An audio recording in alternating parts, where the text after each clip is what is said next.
the number one thing to talk about when we want to prevent, hopefully, drug abuse is feeling. We need to talk about how we feel. We need to process those emotions because every time we have something, even if it's small trauma when you're little, it feels so big. And if we're told that's not important or you shouldn't feel that way or stuff it and forget it, we stuff it and forget it. And what we hear is, I'm not important. My feelings aren't important.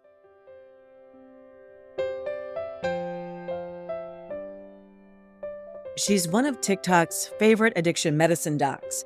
Dr. Elizabeth Zona has millions of views on social media, but she's also unique because she's board certified in both anesthesia and addiction medicine. She also has had personal experiences with substance use disorder. Not only did her mother struggle with alcohol addiction during Dr. Zona's childhood, but she also lost one of her best friends growing up to overdose. Kindness is really the big message that I try to push because you never know what somebody else is going through.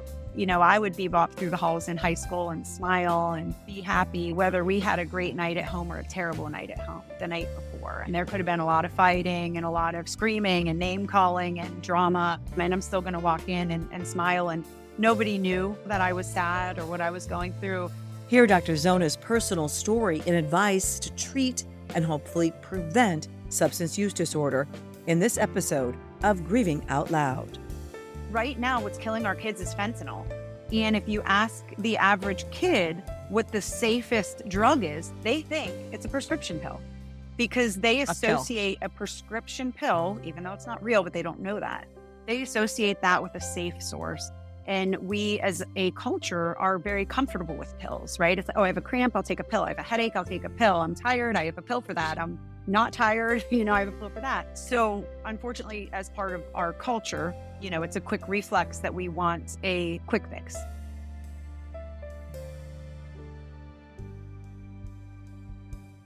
I'm Angela Kennecke, and this is Grieving Out Loud.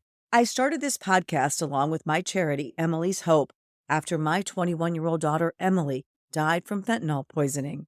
Out of tragedy, I found a mission. I hope that by increasing awareness of substance use disorder, we can decrease the stigma and get more people into treatment. Addiction is a disease, and it's time we start treating it as such. So let's have these difficult conversations. Let's share our experiences, and let's work together to make a difference.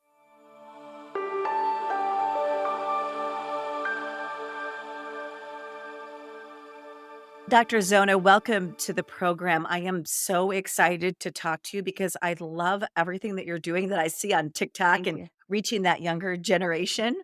But I also want to know a little bit more about how you got to this point. I think practicing anesthesiology and addiction medicine, it's an interesting combination to me. How did you land there? It is. It's funny. A lot of people ask me that. How did you end up with the two of them? They are both actually using the same medications, right? Studying the same medications and understanding the same physiology and pharmacology. Just a matter of whether we're purposely using these medications to help people to stay asleep for procedures and stay safe, or whether somebody's using these types of substances outside of the safe, monitored, and quality controlled environment. So the pharmacology and the physiology aren't different with most of these medications and drugs of abuse. It's just a matter of how they are controlled and how you're safely monitoring or not. It's interesting because we hear so much about fentanyl and the illegal fentanyl now. And I have a good friend whose adult daughter underwent surgery. And she said, oh my gosh, and they gave her fentanyl and it freaked me out. And I said, but that's okay in the hospital under controlled settings. So I think people do need to understand there's a difference. Exactly. Just like back when I was a resident, I remember Michael Jackson's unfortunate passing, and that was related to propofol, which is a safe anesthetic that we use every day. And people would often say, oh, you're not going to give me propofol, right? Didn't that kill Michael Jackson? And, I have to correct them that it's not the medication that killed him. It was the unsupervised, unsafe administration of that medication, and that it shouldn't have been used in the manner that it was, and he should have been monitored. Same thing with fentanyl. It's a do not try this at home situation. Right. So in some ways, I wish fentanyl had never been invented, had never come about, because it's so easy for the cartels to get the raw ingredients and make it and put it in all these fake pills. Yet I understand that there's a medical benefit under controlled settings. So I don't know. I mean, would you be okay in a hospital without fentanyl? So, fentanyl has been an approved and very safely used medication for decades. And a lot of people are just hearing about it, but it has been being used, like I said, safely for a very long time. I hate to say it, but if it weren't fentanyl that the cartels had the recipe to, it would be something else. So, do I hate that that is out and that it's being made? Absolutely. I'm right there with you. This is something that our kids, our communities should never have access to. It should be kept in the security of the operating room in the hospital system. Right, right. Well, let's talk about why you decided to study this and addiction studies in particular. You have some history in your family involving addiction. Tell me about Right. that. Family and friends. So, my mother is a recovered alcoholic. So, I grew up with the stress of the alcoholic parent. Don't get me wrong, my mother's a beautiful, wonderful person who has since recovered. But during her active addiction, things were hard, very chaotic, unpredictable. There's a lot of drama, a lot of fighting. And that's hard as a child to How grow. old were you? How old were you when she was actively using? My whole life. She quit drinking when I was 24. So, my whole childhood, I should Oh, so you really grew up your whole say. childhood with an alcoholic parent who Mhm. was in active Yes. use. Mhm. Yes. It was quite chaotic at times. And so there was that. Now, I never quite linked that to anything, any of my characteristics or anything until way later when I actually started studying addiction and I started to study the adult child of an alcoholic syndrome. And I was like, ooh, I have those. But, anyways, so there was that foundation. And so when you are kind of in that situation, going out and partying and drinking when you're a teenager doesn't seem that bad. I mean, you have the example at home. And you're thinking, well, I'm not mad or sad when I'm drinking. I'm a great time. So, anyways, as a teenager, I did push the limits and partied and things. A lot of my friends did move on to harder things when I had gone away to college. And so when I came back from college and I recognized that several of my friends had gotten hooked onto pills. Oxycontin was the pill that was kind of at the parties in the late 90s and early 2000s. And one particular friend I had been quite close with in middle school and in high school. And it really hurt me to realize how deep she was addicted. I felt bad, like maybe I should have known better or given her warning, but I didn't know then what I know now. Anyway, she did go in and out of treatment and ultimately relapsed on her 37th birthday, and she passed away from an overdose. Was fentanyl involved in So, that? Do you know? actually, no. This was a heroin Mm, overdose. It was mhm, complicated by benzos, the mm, other type of medication, like a Xanax type medication that sure. can sometimes go together with opioids and cause a combination of Right. symptoms. But that was when I was a practicing anesthesiologist for about 6.5 years at that point. And it just shook me to the core. I have to say, I saw the two of us as, 13, 14, 15, 16, 17 year olds. And I saw us going through all the same stages and all the same phases and sharing clothes and the same friend groups, the same parties. And there was really that one decision that was different that stuck out to me. And it wasn't that I knew better. It just wasn't something that appealed to me. I was having my fun over here and the pills just weren't appealing to me for whatever reason. Maybe it was luck. I was gonna ask if you knew why that happened to her, but not to you, if you were in such similar situations and Right. stages in your One life thing and I knew was I yeah. knew that I was sort of somebody who would get sick if I had like certain, if I ever had a prescription, like I might have a reaction or, I just seemed to be like, Mhm. didn't tolerate things as well. And so, I'm that person too. I don't yeah, tolerate like even a things. Yeah, vitamin on an yeah, I know empty what you mean. stomach just kind of upsets my Yes, I stomach. can't do that. So when they're like a pill, like it just, to me, that didn't sound like a good time. Maybe if they'd have been like, hey, here's some weed or something. But, for me, it was like a pill just didn't, for whatever reason, maybe I got lucky. And so I made a lot of mistakes, but that was not one of them. And when she passed away, I just sort of went in this place in my mind where I thought, gosh, if I could go back in time, if I could go back in time and grab her up and say, like, don't like stop, and I'm thinking about the boys we were dating at the time and they both got into this and suffered with addiction. And I wish I could go back to the four of us sitting there to party and say, listen, this substance or something of its class is going to ruin 75% of you, going to destroy your life. One Right. dies and the other two struggle for years. And I'm the only one that gets out alive somehow by the grace of God. So obviously, I Right. can't go back in time and tell them this, but I can go back to the kids now and sort of say, hey, look, like I know what that's like. I know the stress of being a teenager, and God knows what you're dealing with at home. 1 out of 3 households in America suffer with some type of an addiction. So yeah, maybe we need that outlet and we need something to deal with our stress, but this isn't it, because it's a mirage. You think it'll help you and it hurts. So that was kind of what started that. I so appreciate that because I can't go back and save my daughter. I can see things in hindsight, 2020 hindsight. I know so much more now than I ever knew when I was dealing with what she was going through. But I can't change anything about what happened. You Right. can't change anything about what happened with that friend group. But I want to stop it from happening to others. That's the thing I want most in the world. I just want people 100%. to stop. Stop. I want this fentanyl crisis to end. I feel you 100%. I see Emily and I see the other daughters and sons of the grieving parents. And I feel that too. I just wish that I wish I could reach every kid. I mean, when I put out the random, like every once in a while, one TikTok will go viral, and if you have one that gets a million views or something, and you're like, oh gosh, I hope the kids, I hope the right person saw that. And then within a couple weeks, I'm always looking through the newspaper articles. There's always more, teen dies from counterfeit pill. There's always articles and I just sit there deflated and I think, I wish that kid would have seen that one. And maybe, just maybe they wouldn't have taken that. I get that sentiment because I used to always think when I first started down this journey and started the nonprofit, I just want to save everyone and no one's Yeah. going to die. If I could just, scream it loud enough, Right. like, if you can just put it on social media, if you can just reach enough people and then you see people dying still and you think, oh, it's not working. But you have to remember there are people that heard that message. There are people that warned others in one way or the other. It touched people and it did make a difference. You just don't know how. Right. You don't know how. Right. So going on TikTok, was that something that you just decided to No. do one day or how did that come Not from? even close. And so a long story short about that, after my friend passed away, I decided to get interested in addiction medicine as a second specialty. And so I did train for it. And now I do practice it regularly, like one day a week, and then through community service and outreach. And during all of this, when I'm giving talks to the high schoolers, because I have a program with the local high school, oftentimes a kid will come up to me at the end and be like, oh, like I want to be a doctor one day. And so, anyways, I've sort of started to mentor kids who have aspirations of becoming a medical doctor one day. And through that, those kids, one in particular, Abby, she's so sweet. It's her second year of medical school this year. But she said, like, no offense, like your talks are great. But like when you have a dark auditorium for 45 minutes, like kids are tired and they just want to doze off. And I would just feel better. Like you'd get better exposure if you had shorter, quicker messages like TikTok. You should go on TikTok. And I'm like, who? You know, and she was like, look at the app. And she showed it to me. And so I was like, I don't know if that's for me. There's, a lot of dancing. So I perused. There's a lot of Yeah. dancing.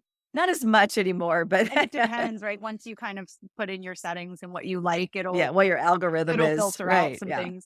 Thank God. Yeah. But yeah, so I started to just kind of watch it and she taught me how to click what you like and what you don't like. So it kind of narrows down to your interests. So once I got into that space, I was like, you know what? Like, this is okay. I could do this. So my original plan was to have basically mini lectures like I might give at the school, like mini talks about different substances and what they can do to your body and about addiction. So I started with a few kind of like longer things and it didn't really take. But this year, earlier in, I should say 2022, actually last year, I started to kind of get the hang of it, of where it's like, okay, keep it short, sweet, find a trend, mix your content a little bit. And I did have a lot more reach than I expected to.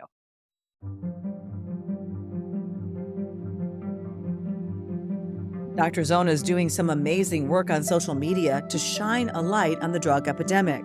However, it's important to remember if you're struggling with substance use disorder, seeking professional help should be your top priority.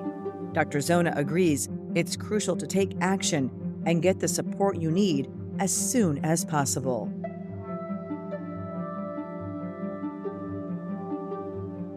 I've heard a lot of conversations about medically assisted treatment, and there's some things going through Congress right now, and just trying to get more doctors being able to Mhm. prescribe Suboxone and things like that. What do you think is the most effective thing for treating addiction? So it's like a gem or a diamond, it's a multifaceted problem.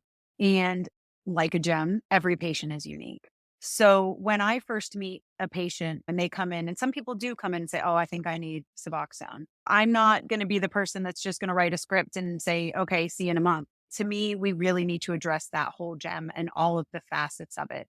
There's something called the social determinants of health And that has to do with somebody's access to safe housing, transportation, nutrition, all of those aspects. And when we look at health, obviously, it's not just physical health, but mental health. So I don't prescribe for anybody who's not willing to attend therapy. Therapy is number one. It has to happen. There are only so many things that the patient, I, and a prescription pad can accomplish. Therapy is number one.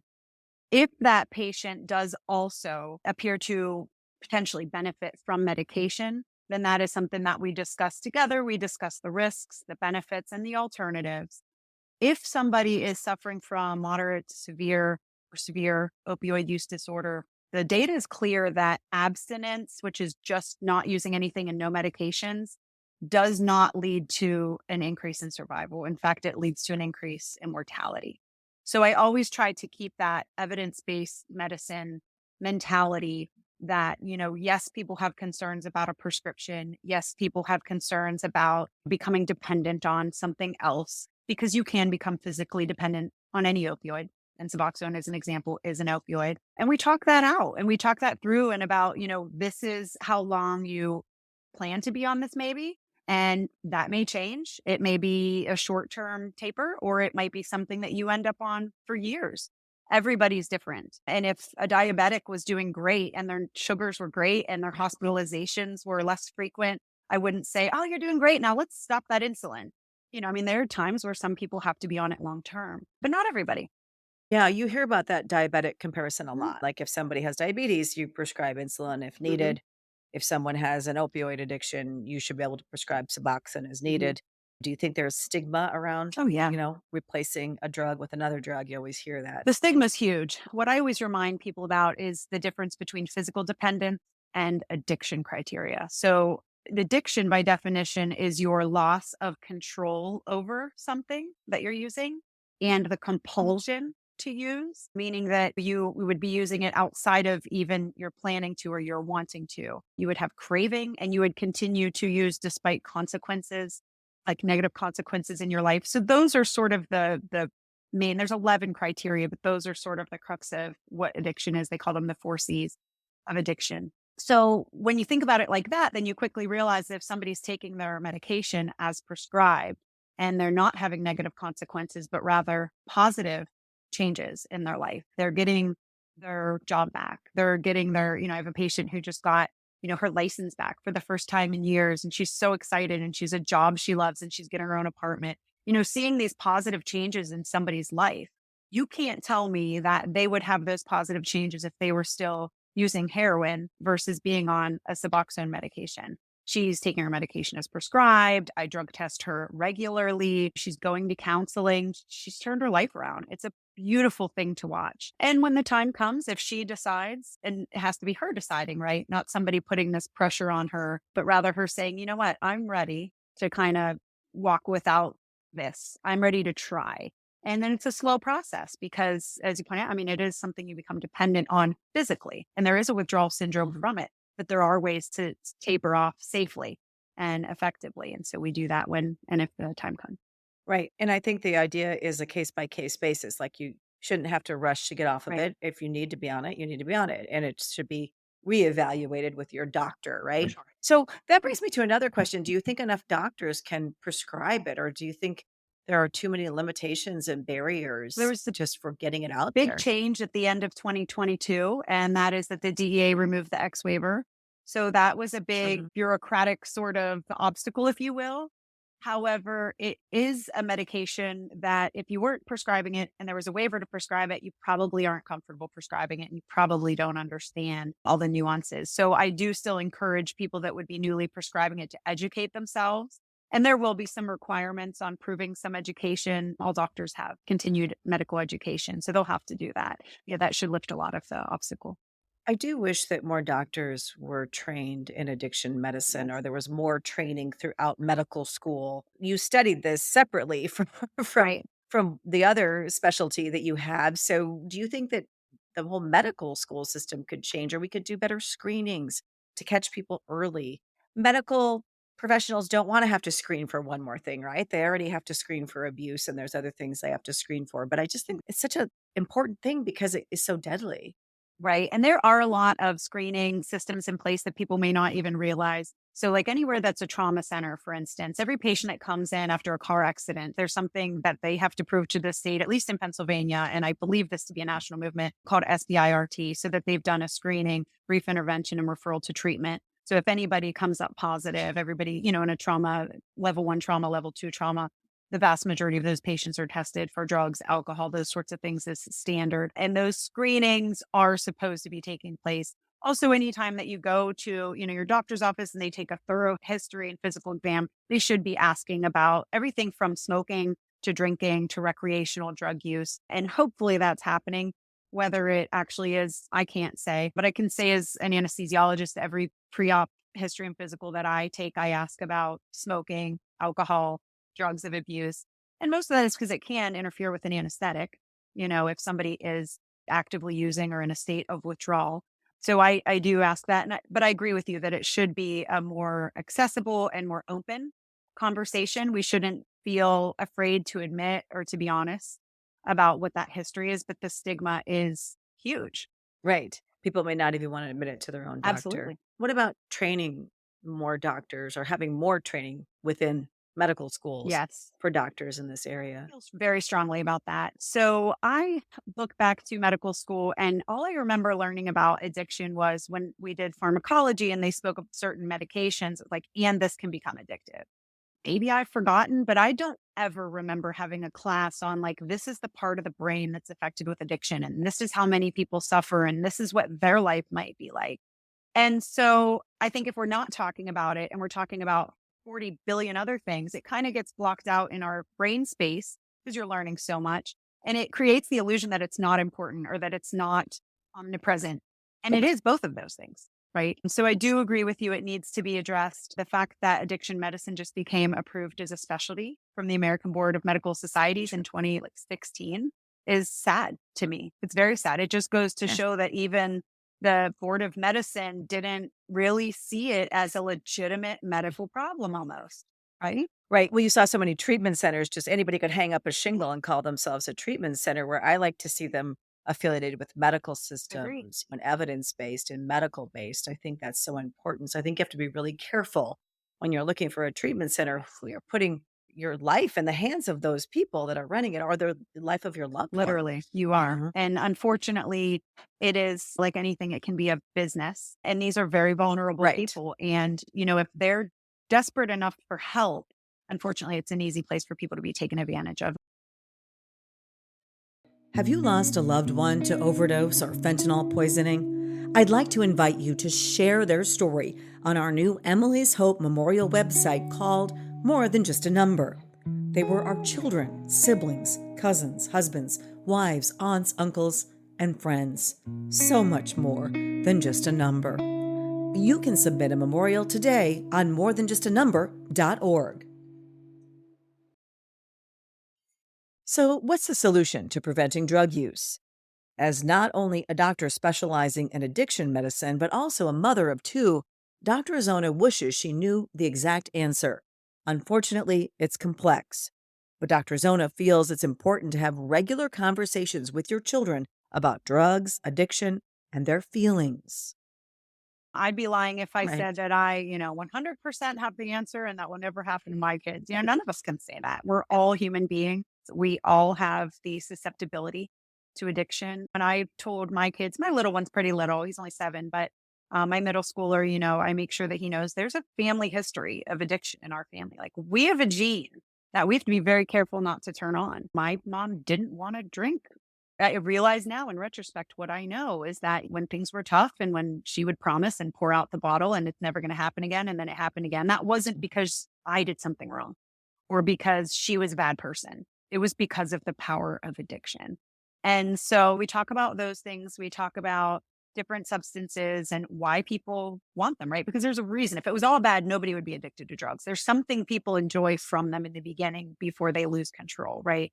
And kind of talk about that. But to your point and to your elementary education that I see on your website that's starting up, I think that's phenomenal because the number one thing to talk about when we want to prevent, hopefully, drug abuse is feeling.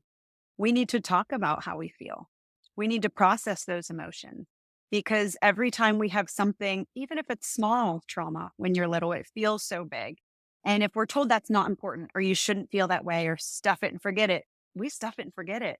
And what we hear is, I'm not important. My feelings aren't important. Whether we mean that or not, that's the message we send our kids when we're like, stop, don't say that. Don't ever say that again. No, tell me how you feel. And I would be mad about you telling me your feelings. It may be, it's okay to feel however you feel, but it's what we do with that that's important. It may not be okay to express it by punching your brother, but if you need to punch something, punch a pillow. So, I mean, I'm not a psychiatrist or a child psychiatrist, which I respect them greatly, but tell you what, I've read a lot about those topics just with the neurobiology of addiction and mental health. And I think that's really where the secret is. Dr. Zona says not talking about your feelings isn't the only thing that increases your risk of substance use disorder. There are many other factors involved, such as traumatic experiences, a family history of addiction, and your environment. Exposure, right? So, Sure.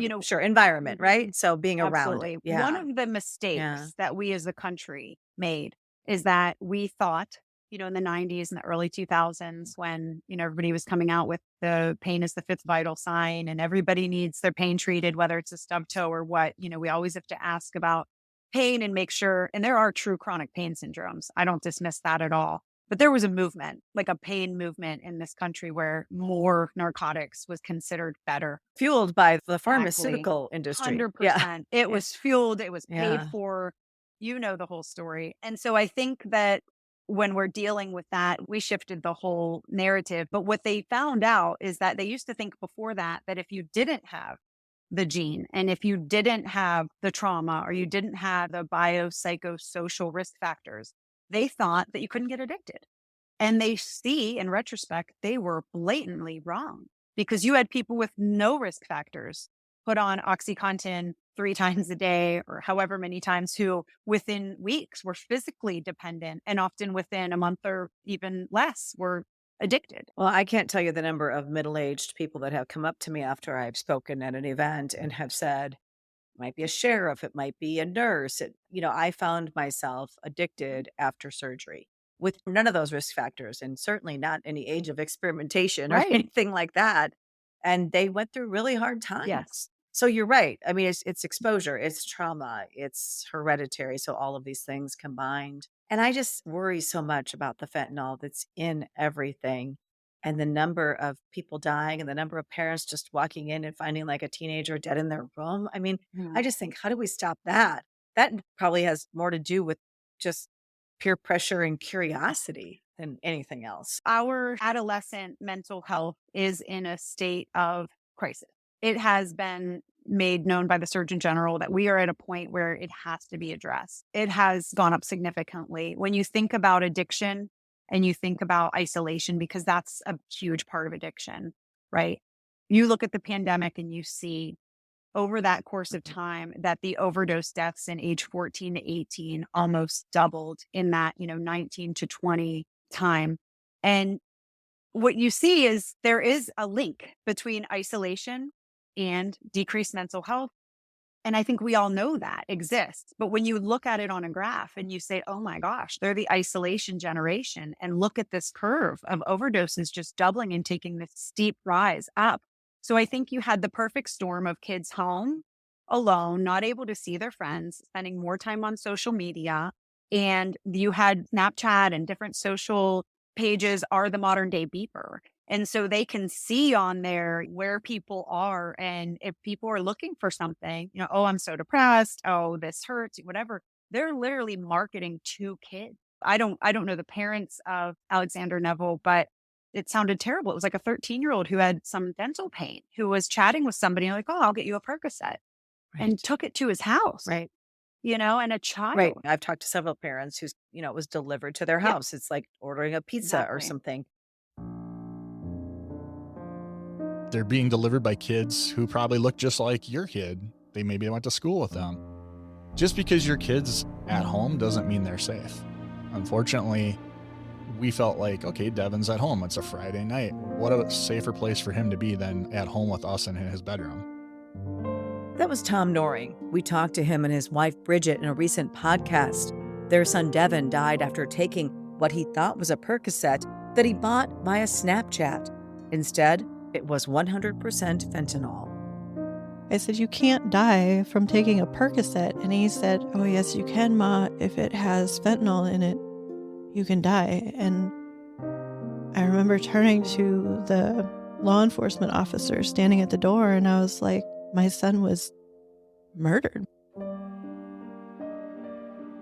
And, it's not just the drugs and the social media, but if you look at vaping ads during the pandemic, they will make you so mad. Google teen vaping ads, mental health. You'll see that it's stressed out in isolation, relax and unwind with your, vape, creme brulee. The more I look at those, I get very aggravated. And it is the same thing. It's somebody taking advantage of vulnerable people with something that has the ability to hook them and keep them spending money for more.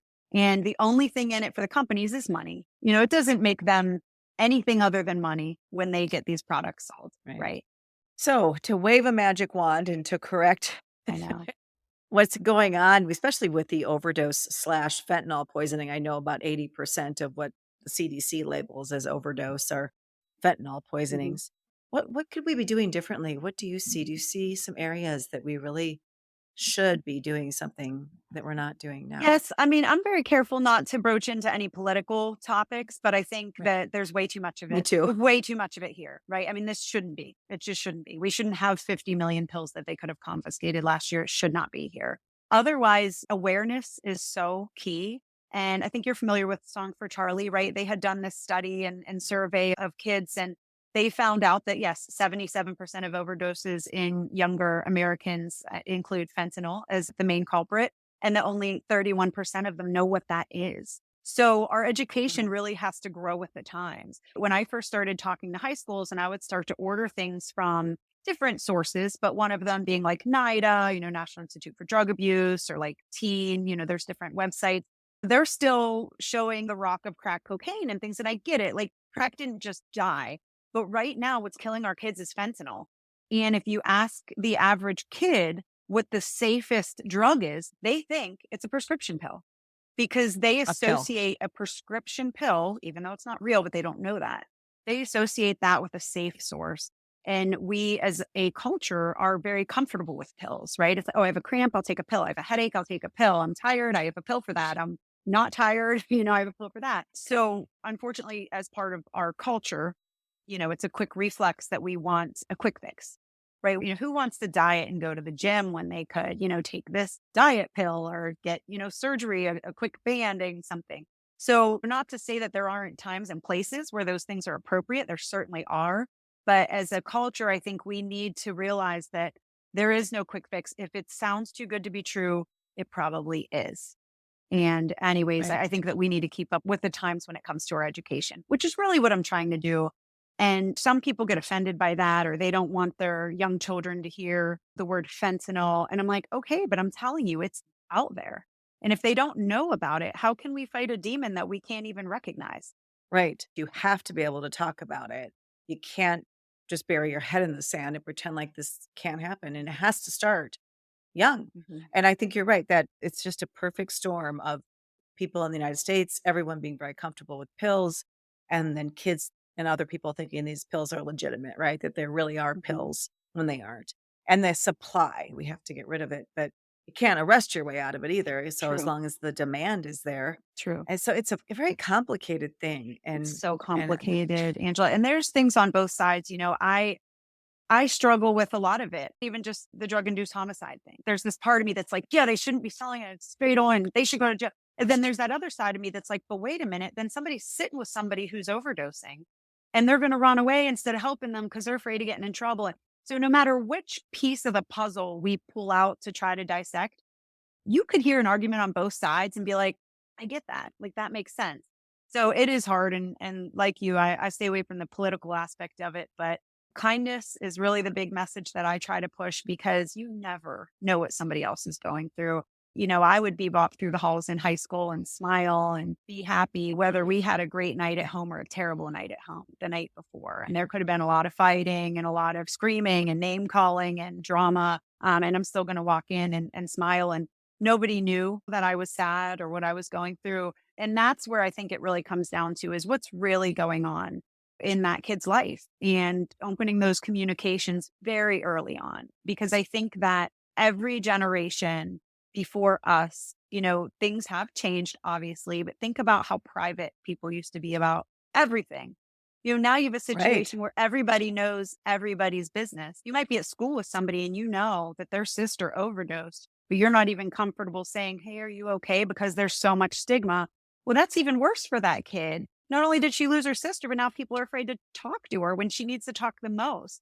So I think that if we can kind of break down those walls of stigma and just promote kindness and, to your point about not having enough physicians practicing addiction medicine, or a lot of my patients say the minute that a nurse or doctor sees that on my record, they'll tell me I can see their whole demeanor change and how they treat me changes. And when I have patients for anesthesia and I'm taking their pre-op and I see that on there, I make sure that if I see they're in recovery, I make sure I congratulate them on that.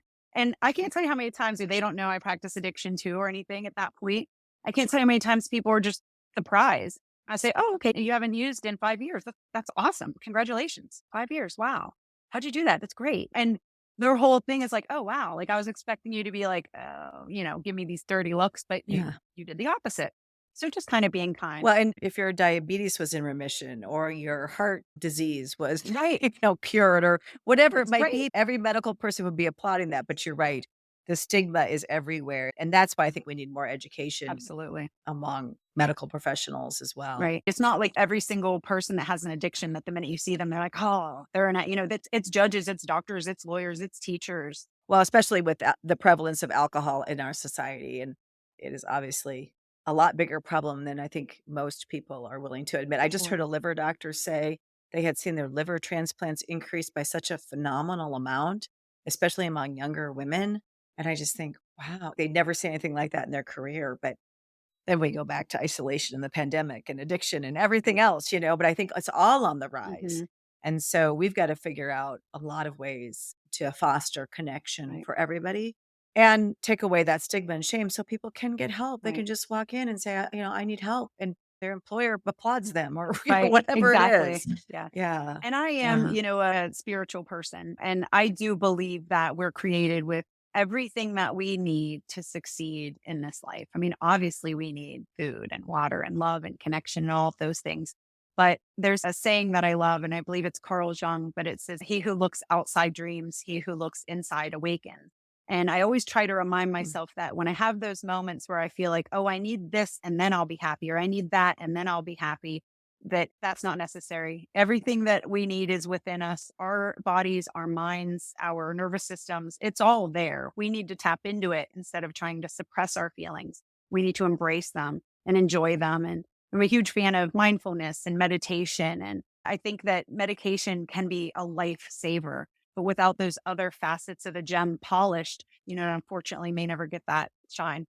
Well, thank you for quoting one of my favorite philosophers. Yes. We are like-minded in that way. Perfect. I agree with you 100%. So on that lovely note, we can wrap up the podcast, but just keep doing what you're doing. Thank you so Keep much. going on TikTok, keep educating because you're doing a wonderful job. And I really Thank appreciate you you. so much. If any of our listeners, are on there at Addiction Talk Doc, TOKDOK, just share the messages, especially the one pill can kill. Yeah. This is literally not about me. This is about a kid hearing that message and not taking that pill when they're feeling that they need to treat either pain or anxiety or energy levels. There's another answer and it's not that pill. And unfortunately, that pill can kill.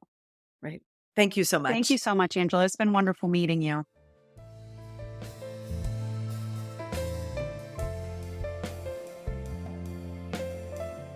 You can check out more episodes of Grieving Out Loud on our website, emily'shope.charity.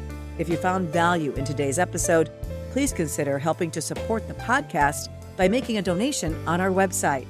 That helps us grow our mission to increase awareness about our nation's drug epidemic, reduce the stigma surrounding substance use disorder, and support those seeking treatment. Thanks again for listening. Until next time, wishing you faith, hope, and courage. This podcast is produced by Casey Wonnenberg King and Anna Phi.